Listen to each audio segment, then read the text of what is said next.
I didn't think much about the empty spot on the faculty list until the rumors started. "Have you heard about the new professor?" Mark whispered across the aisle in Literature 204.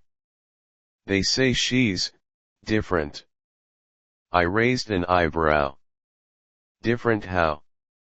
He grinned like a man who'd just discovered a treasure map. "You'll see." The door at the back of the lecture hall opened. Conversation stopped.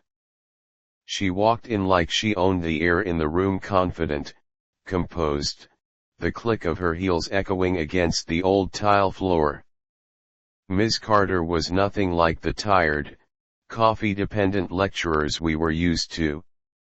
She had the kind of presence that made you straighten your posture without realizing it. Her hair was a deep chestnut, falling just past her shoulders in waves that caught the light when she moved. She wore a fitted black dress, not revealing, but it seemed designed to remind you she knew exactly how she looked. And those eyes, sharp, calculating, yet warm enough to pull you in. "Good morning," she said, setting a leather-bound notebook on the desk. Her voice was low, steady, like someone who never needed to raise it to get attention. "I'm Miss Carter. This semester, I'll be teaching you how to read between the lines, both in literature and, perhaps, in life." A ripple of awkward laughter spread across the room. She didn't laugh with us. She just smiled, slow and knowing, as if she'd already read all our thoughts. We dove into the syllabus, but I barely registered the words. It wasn't just that she was attractive, plenty of professors were easy on the eyes. There was something else. A kind of deliberate energy. Every movement seemed intentional, like she was measuring the effect it had on us. When she called my name during roll, I looked up to find her eyes directly on mine. "Ethan," she said, as if testing the weight of my name on her tongue. "Do you prefer Ethan or?" "Ethan's fine," I managed. She nodded slowly, and I could have sworn there was the faintest glimmer of amusement in her gaze before she moved on. By the end of class, I had 2 pages of notes, half of which made no sense because my brain had been split between Shakespeare and trying not to look like I was staring. Students filed out quickly, but I lingered, pretending to pack my bag slower than necessary. She was erasing the board, her back to me. "You're in no hurry," she said without turning around. "Just making sure I have all the notes," I replied. "Notes can be rewritten," she said, capping the marker. "First impressions can't." I froze. She turned then, leaning casually against the desk. "You seem observant," she said. "You notice details." I shrugged. "Guess so." "That's good. Literature rewards those who pay attention." She picked up her notebook, flipped it open, and jotted something down without looking at me again.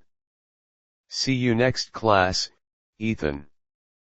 Her tone made it sound less like a goodbye and more like a promise. That night, I couldn't stop thinking about it. Not the way most guys thought about an attractive teacher, well, maybe partly that, but mostly the way she seemed to see right through me. The next few classes followed a similar pattern. She'd throw out questions that weren't just about the text but about us. "What does this character want, more freedom or security?" she asked one day, her gaze flicking between students until it landed on me. "Freedom," I answered. "Why?" "Because security's an illusion," I said before thinking. Her lips curved slightly, like she was filing my answer away for later. And maybe she was because after class, she stopped me. "Ethan, could you come by my office tomorrow? I want to discuss your last essay." It wasn't a request. Her office was smaller than I'd expected, bookshelves lining the walls, blinds half closed against the afternoon sun. A faint scent of sandalwood lingered in the air. She gestured for me to sit, then closed the door.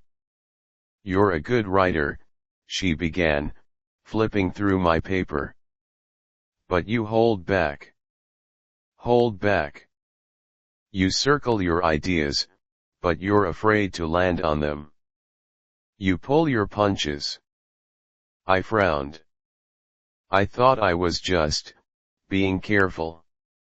"Careful is boring," she said plainly. "In writing. In life." I wasn't sure if that was advice or a challenge. She leaned forward, resting her chin on her hand. "Tell me, Ethan, what's the most reckless thing you've ever done?" The question caught me off guard. I don't know. Snuck into a concert once."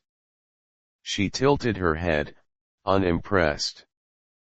"I think you can do better than that."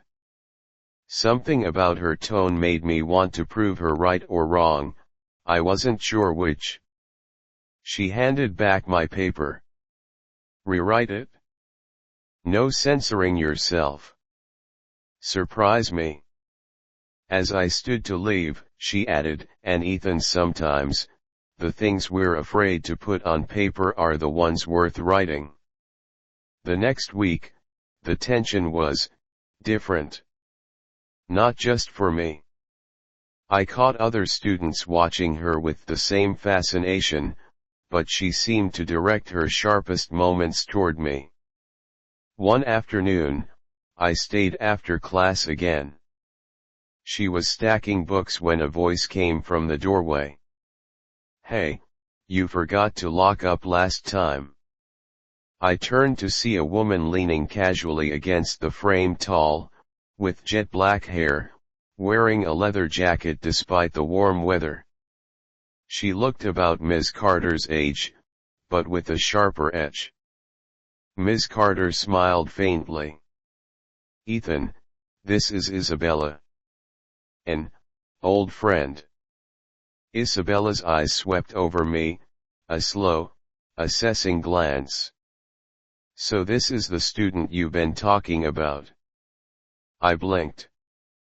"Talking about?" But Ms. Carter just closed the distance between them, taking the keys Isabella held out. Their fingers lingered for a second too long. "I'll see you later," Isabella said, shooting me a small, almost conspiratorial smirk before disappearing down the hall.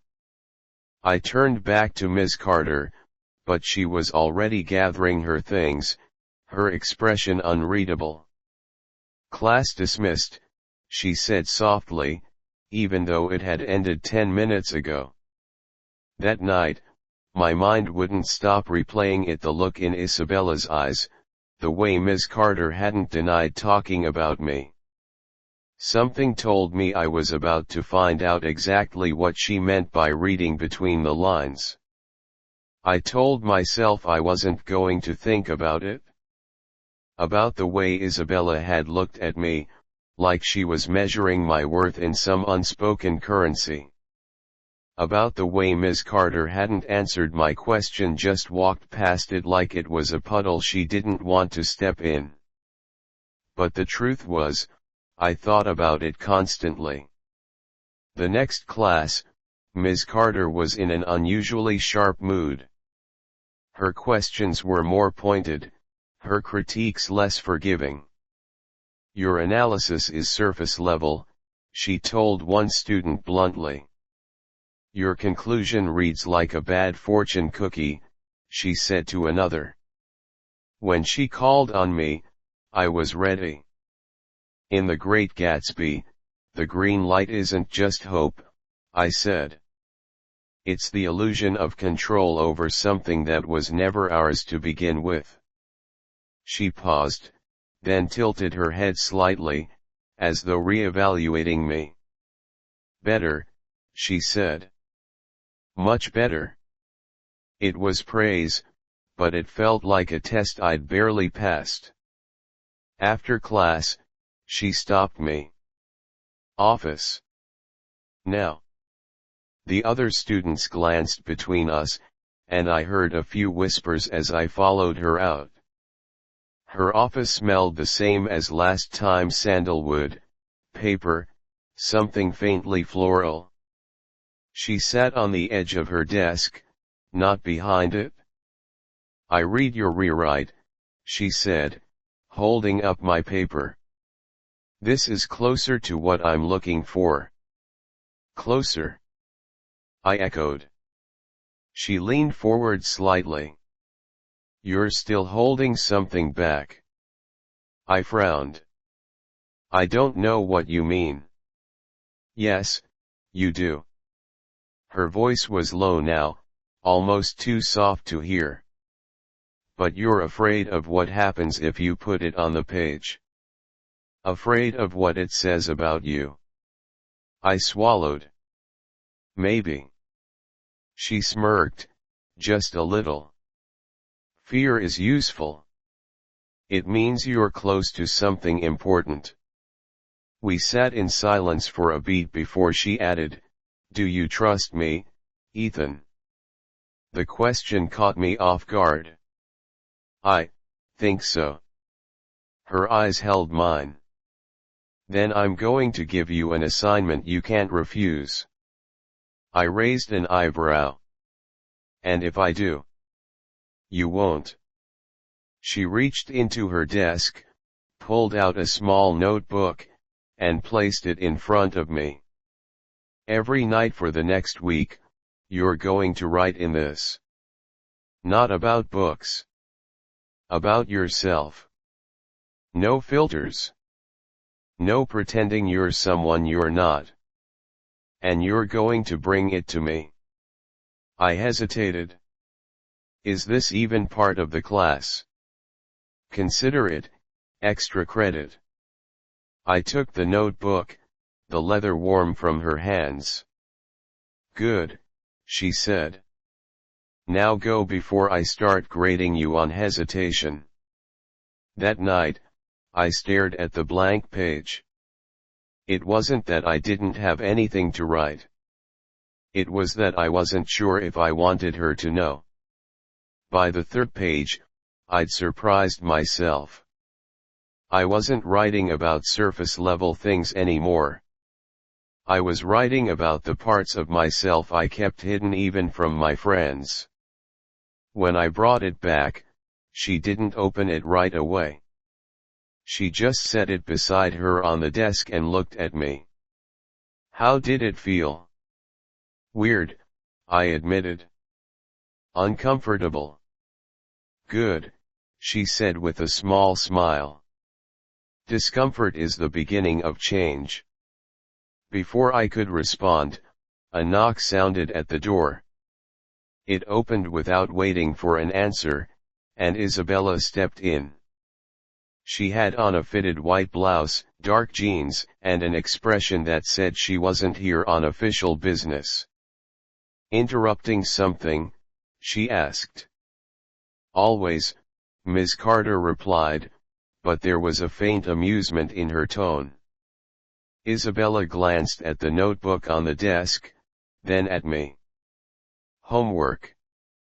Something like that, Ms. Carter said. Interesting. Isabella leaned against the wall, crossing her arms.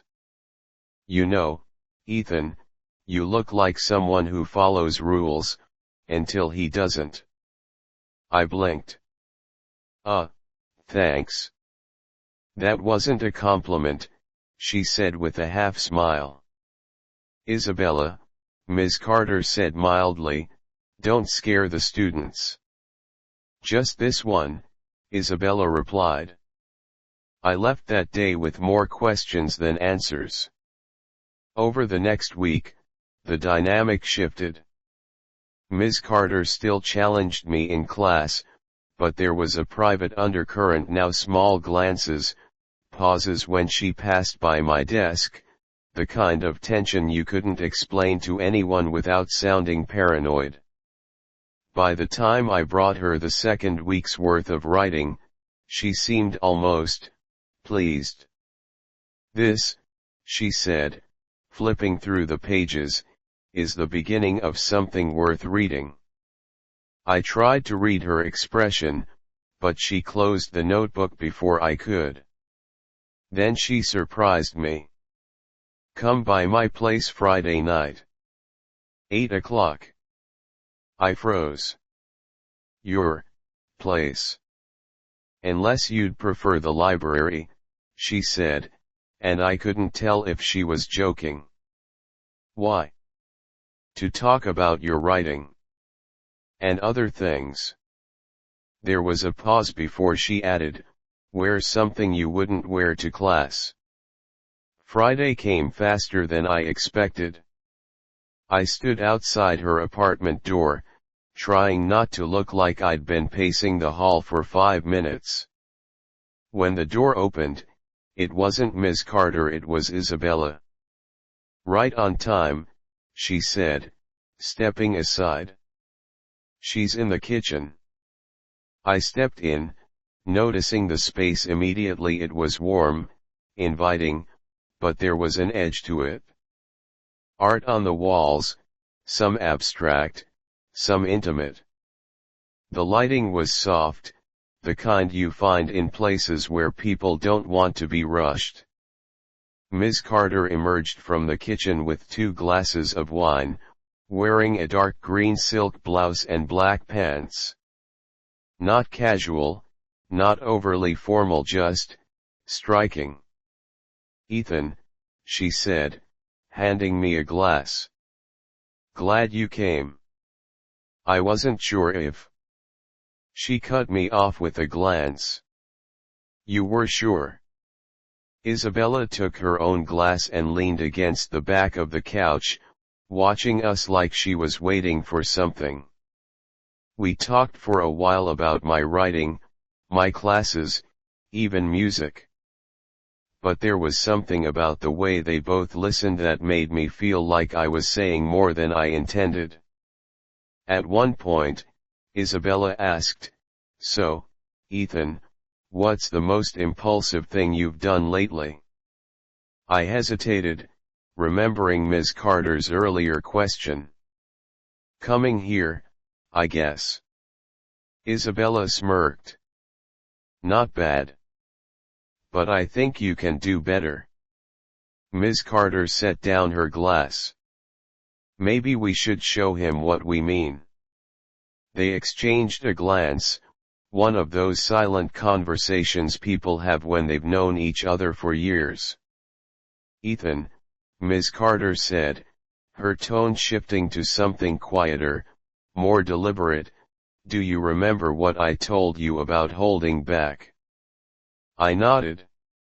"Tonight," she said, "you're going to practice letting go. There are moments in life when you know you've crossed a line, even if you can't quite see where the line was." Standing in Ms. Carter's living room, with Isabella watching me like a hawk and Ms. Carter's voice wrapping around my name, I knew this was one of those moments. Her tone wasn't loud, but it didn't need to be. It had that same subtle weight it carried in the classroom, only here, without the fluorescent lights and rows of desks, it felt far more dangerous. "Sit," she said, gesturing toward the armchair by the window. I obeyed without thinking. Isabella took the other chair, curling one leg under her as though she owned the space. Ms. Carter remained standing, her arms folded lightly, studying me. "Here's the thing, Ethan," she began.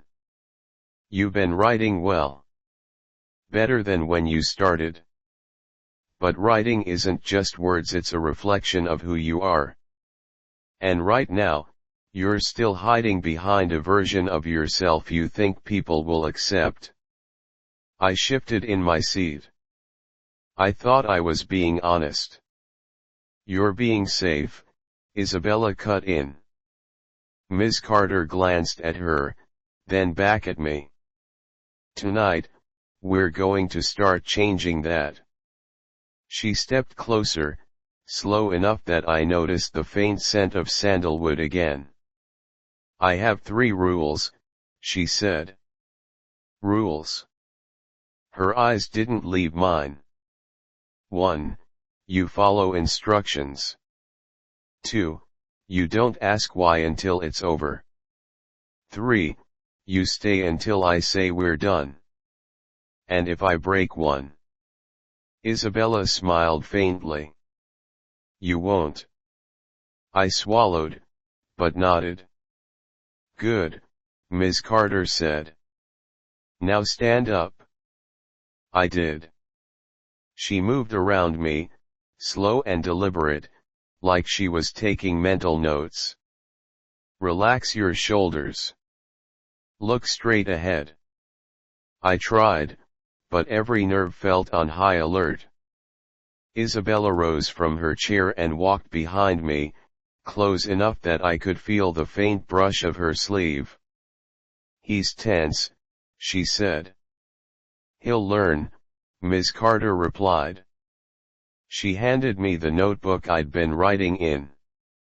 Read the last page out loud. I froze. Now. Yes, Ethan. Now. My fingers tightened on the leather cover.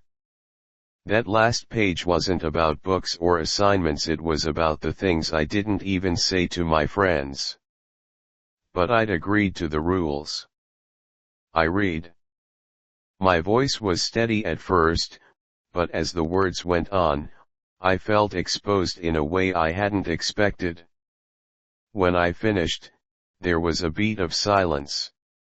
Ms. Carter stepped closer. Better, she said softly. Now we're getting somewhere. Isabella took the notebook from my hands, flipped through it, and whistled low. He's not as boring as I thought. That's because he's finally letting go, Ms. Carter replied. I couldn't tell if they were talking to each other or about me for my benefit. The evening shifted after that. They didn't ask me about school or the weather. Their questions were sharper, more personal. What do you regret not doing when you had the chance? Isabella asked. What's the one thing you'd never admit in class? Ms. Carter followed. The answers came slower, but they came. Each one felt like giving up a small piece of armor I hadn't realized I wore. At some point, Isabella returned from the other room holding something, a silk scarf, deep red. She dangled it between her fingers. Mind if I borrow your wrists for a moment? I looked at Ms. Carter. Rule 1, she reminded me. I hesitated for only a second before holding out my hands. Isabella looped the scarf loosely around my wrists, not tight, but enough to remind me it was there. There, she said. Now you can't fidget. Ms. Carter's gaze lingered on me, and there was the faintest trace of approval in her expression. For the next half hour, the conversation turned into something else entirely. Not quite a game, not quite an interrogation, but something that felt like both. They took turns asking me questions, some light, some sharp enough to leave me momentarily speechless. Every time I hesitated, Isabella would tug lightly on the scarf, a reminder of the rules. And every time I answered honestly, Ms. Carter's voice would soften, just slightly, as if rewarding me. When it was finally over, Ms. Carter nodded once. That's enough for tonight. Isabella untied the scarf and tossed it onto the couch. He did better than I expected. Ms. Carter's lips curved faintly. I told you. I stood there, unsure what to say, feeling strangely lighter and heavier at the same time. Go home, Ethan, Ms. Carter said. And keep writing. But this time, don't just write what happened. Write what you felt. I stepped out into the cool night air with my mind still buzzing. I had a feeling I hadn't just agreed to an evening's exercise, I'd agreed to something much larger. And whatever it was, I was already in too deep to walk away.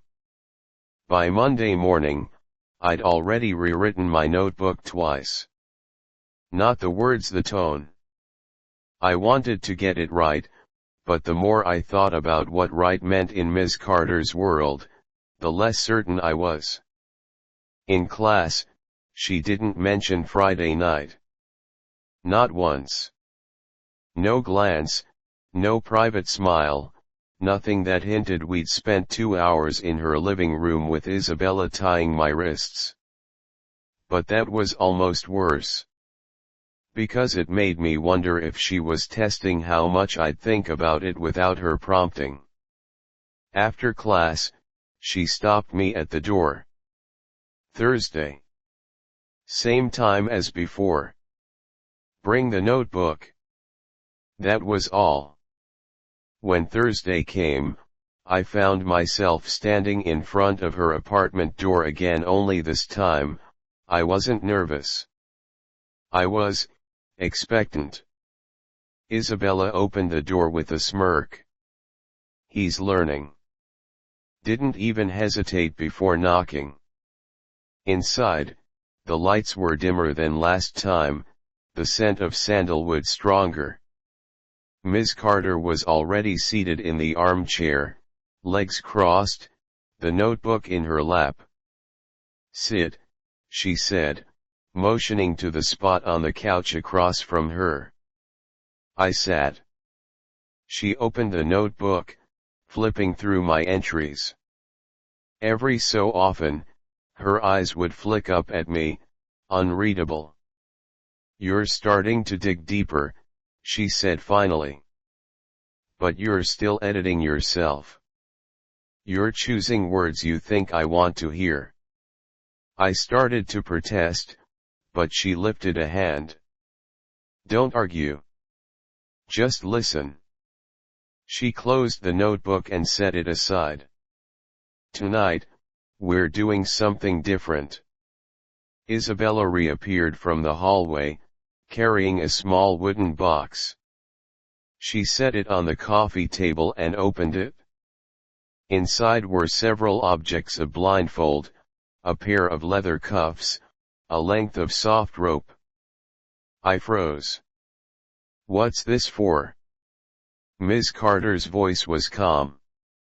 It's not about what you think it is. It's about control. And letting go of it. Isabella picked up the blindfold, turning it in her hands.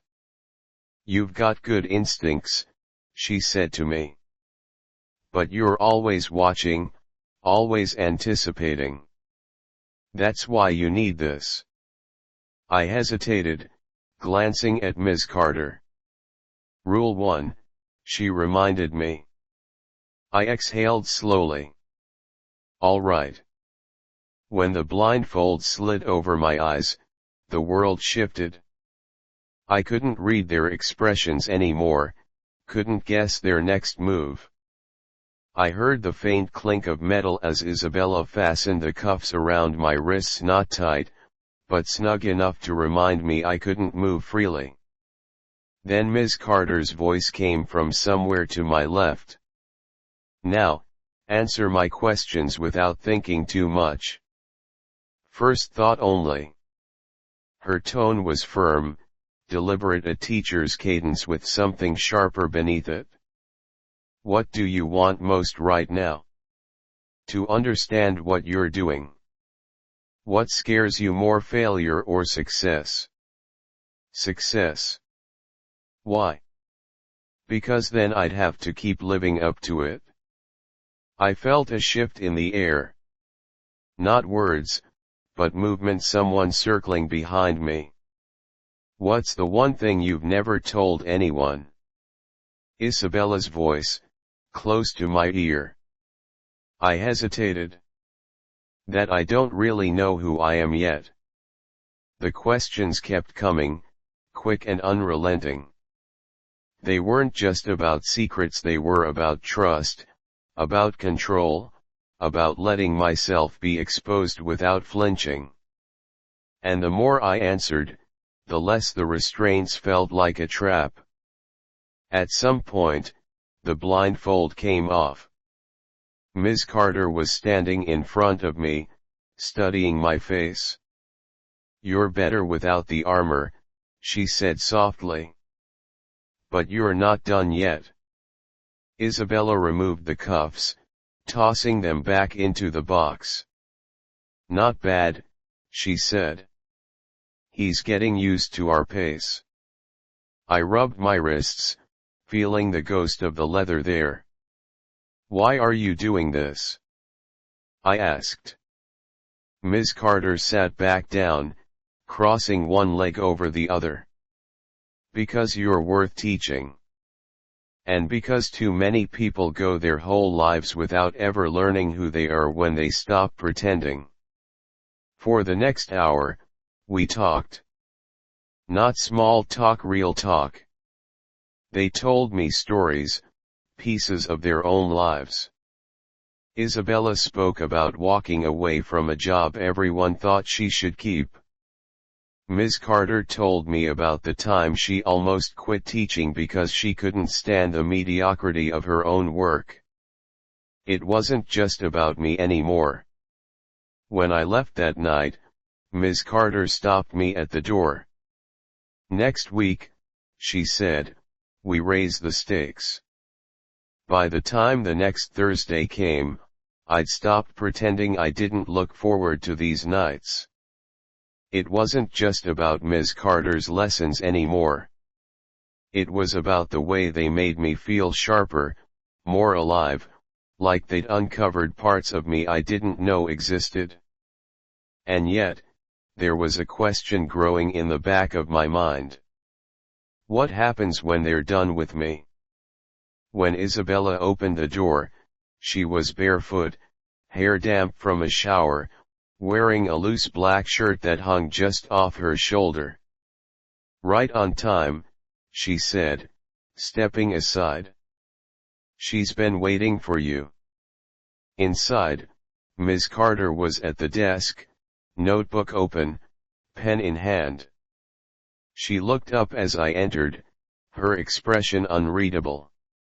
"Sit," she said, gesturing toward the couch. I sat. She closed the notebook. "Tonight is your last assignment." The way she said it made my pulse pick up. "Last?" "That depends on you," she said. "But after tonight, there's no halfway. You're either in or out." She nodded to Isabella, who brought over the familiar wooden box. This time, it wasn't just the blindfold and cuffs inside. There were also 3 envelopes, each sealed with red wax. "Choose one," Ms. Carter said. I picked the one in the middle. She took it from me, broke the seal, and pulled out a single card. On it, one word: surrender. "Stand up," she instructed. Isabella stepped behind me, slipping the blindfold over my eyes, then fastening the cuffs. "You've learned how to tell the truth," Ms. Carter said. "You've learned to stop editing yourself. But tonight, you stop trying to control the outcome." Her voice circled me as she spoke, sometimes close, sometimes far. I could feel Isabella's presence too, the faint shift of air when she moved. They began asking questions again, but they were different this time. Not quick, surface-aimed strikes, slower, heavier. What would you do if you knew you couldn't fail? What would you give up to keep what matters most? What's the one thing you've been afraid to admit to yourself? The answers came without overthinking. There was no point in hesitating now. At one point, I felt Isabella's hands on my shoulders, grounding me. "You're not here to impress us," she said quietly. "You're here to be real." The blindfold came off, and I found Ms. Carter standing right in front of me, close enough that I could see the small flecks of gold in her brown eyes. "You've been waiting for permission your whole life, Ethan," she said. "We're telling you now you don't need it." She uncuffed me, but didn't step back. "So, are you in, or are you out?" I didn't look away. "I'm in." A slow smile curved her lips. "Good." Isabella grinned from behind her. "Told you he'd last." We didn't talk much after that. They poured wine, we sat together, and for the first time, it didn't feel like a test. It felt like belonging. When I left that night, Ms. Carter's voice followed me to the door. "This isn't the end, Ethan. It's just the first chapter." As I stepped out into the cool night air, I knew she was right. Because whatever this was, whatever we were, I wasn't going back to the way things were before.